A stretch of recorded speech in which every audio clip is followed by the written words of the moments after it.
안녕하십니까, 강박식입니다.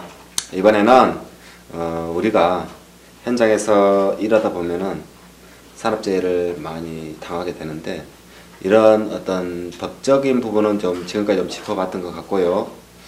장애에 대해서 어쨌든 간에 다치면 장애가 남지 말아야 됩니다.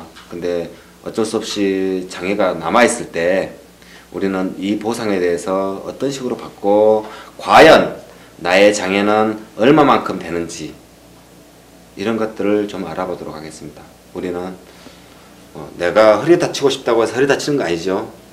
난 다리를 다치고 싶어, 이런 사람 없지 않습니까? 우리가 장애를 당한 신체 부위,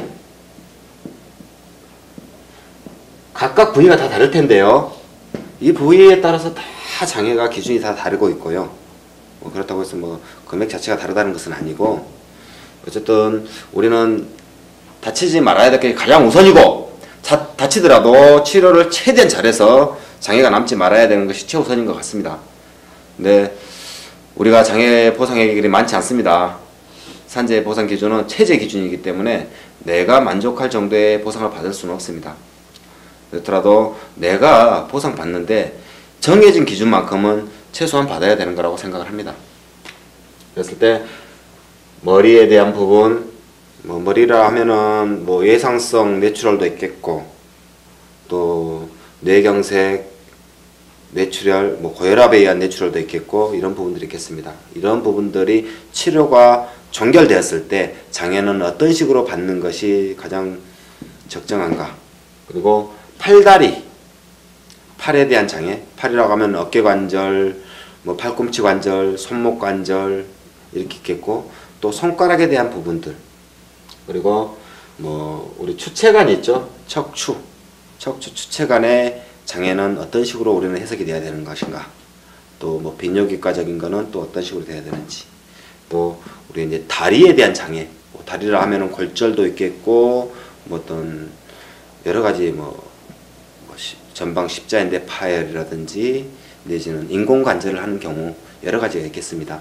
이런 부분들.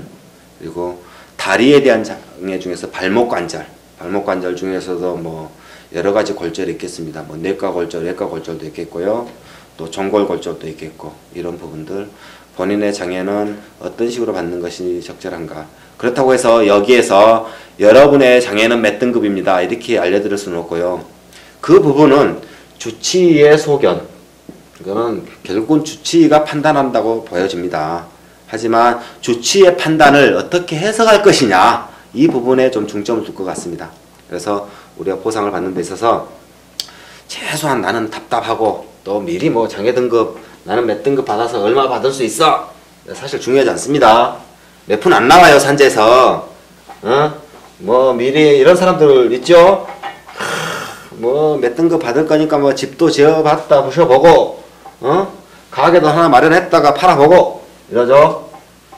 그러지 않는다.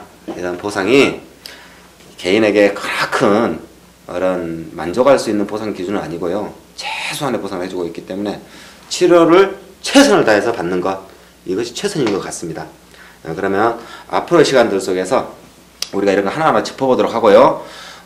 우리가 다음 시간에는 가장 현장에서 쉽게 당할 수도 있고, 또 가장 어려운 부분입니다. 평생 고질적인로 장애로 남아있는 부분이 허리입니다. 허리.